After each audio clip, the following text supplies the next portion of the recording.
Hey guys, how are you? Carter here, dropping another video on you. This is a kind of a quick thought video that I had and decided to talk to you guys about it.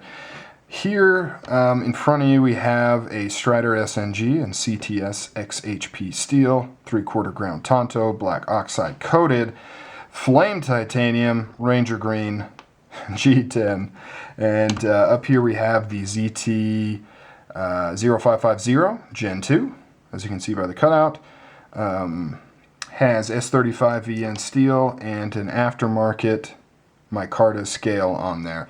Now the thought of this video, the premise, as you can already tell from the title, is how does ZT do it? How do they offer this knife for the price that they're basically offering? Now for your brains here, let's pretend that this is not a CTS XHP steel. Let's pretend this is standard S30 or S35 VN, so something comparable to this. It wouldn't change the price. It would still be a $400 knife. You're basically looking at the same materials. High quality modern steel, titanium frame lock, in this case, we got G10 here. This one has micarta on it, but the stock scale is G10 as well. This one even has a carbidized lock face. This one actually does not have a carbidized lock face. Both have large pivots, not as big as the Strider, but the Strider is a huge pivot on the Strider. Thick stock of steel. About the same, maybe the exact same. It's kind of hard to tell just because of the design differences, but it's basically more or less comparable. Even bigger slab of titanium on the 0550 than on the SNG. Both are made in USA, both have great warranties. Strider for sure. Strider has an awesome warranty. ZT, they do. However, I'm not quite sure how comparable they are.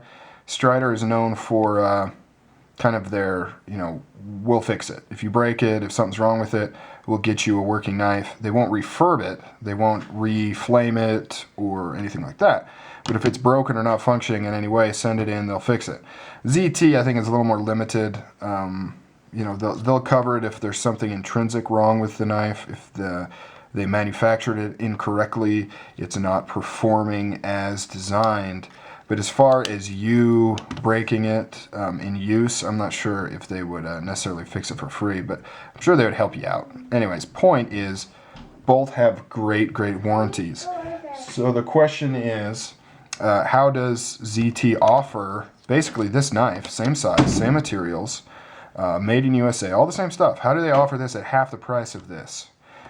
Some people may say that, well, they do it because it's not full of hype and, they're not trying to make extra money off of, this kind of badass mentality of that Strider tries to purvey. But I actually have to disagree with that. I think it's something far more market-driven and far more explainable. Really what it comes down to is margins, profit margins. The profit margins on this knife is much greater. And when I say profit margins, I mean once you deduct the cost to manufacture and distribute, how much money is being made on the sale. Much thicker on this knife. They make a lot more money per knife when they sell a Strider. They make a lot less money when they sell a ZT. Now, and it's not because Strider's raking in far more dough than Zero Tolerance, Kershaw. It's because it's a completely different model, marketing model. Strider is basically saying, well, we're going to charge more of a premium on our knives. We're going to have thicker margins per knife, but we're not going to distribute as many. We're not going to sell as many. ZT sells a lot of knives, especially when you stretch them into the Kershaw world. They sell a lot of knives. So they're making less money per knife, but they're selling a lot more knives. So both companies, it's just a different approach to dealing with the market and how you want to deal with it. Striders are much more niche oriented. They have basically one major design, which is this design with a few differences in blade shapes, drop point, tanto, a few variants there, and then a few one-off designs like the SJ75 Mini and some of the fixed blades and things. But more or less, this is the Strider look. They've built their whole company, their whole model, off this basic design with the idea that they're going to operate in a much smaller niche market. ZT basically says that no, we want a broader market, which is why they offer, instead of variations on one particular design, they offer a plethora of designs because they're wanting to reach a broader market. They're wanting more people to come into ZT, and they may say, oh, I don't like the looks of, you know, the 200, the 300 series. I don't like that. I don't like the Ken Onion look, but I love the Hinderer designs and, you know, some of the others. And so they're like, yeah, I love those. I want to get all those. They're able to appeal to a broader audience. And then also the fact that Kershaw is such a big company and they sell so many knives. They sell knives in Walmart. They sell cheap knives, expensive knives, foreign-made knives, US-made knives. With that much distribution and that much market exposure, they're able to have thinner margins on their knives. They don't need to make $100 per sale per knife. They can make $20 per knife. They just need to move 5 times as many, which they're able to do. Strider would not be able to do that. If Strider dropped their prices to ZT prices, they would go out of business unless they were able to increase their distribution, increase their sales, increase their market exposure, which they don't want to do. They're happy with where they're at. They're happy with a smaller market, kind of a close-knit community of very dedicated enthusiasts, and they're not looking to spread out. They're not looking to make a line of knives made in China or Taiwan. They're not looking to debut multiple completely new models every year. They're fine with a Strider. And, you know, this design, this look with a few tweaks to it every once in a while, they're fine with that. That's what they're going for. And, you know, you really can't blame them for that. It's their decision on how they want to do it. Like I said, they could lower prices, but that would be a completely different change in model, in business model. And they may not succeed at it. If they said, well, we want to be a Kershaw, we want to, you know, expand our line of models, we want to do cheaper knives, foreign-made knives as well, you know, a line of those. We want to get some knives in sporting goods stores and stuff like that. That's a, you know, that's a big feat. That's a big venture. They'd be putting a lot at risk. And at this point, they don't need to do that because they're operating just fine in the market that they've kind of created.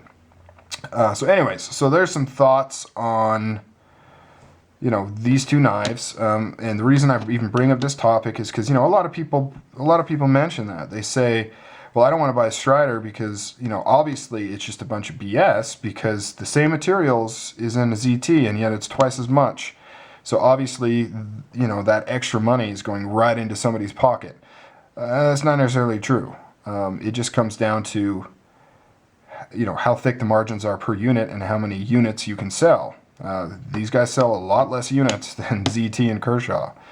So they need to make more money per knife in order to stay in business or change their business model.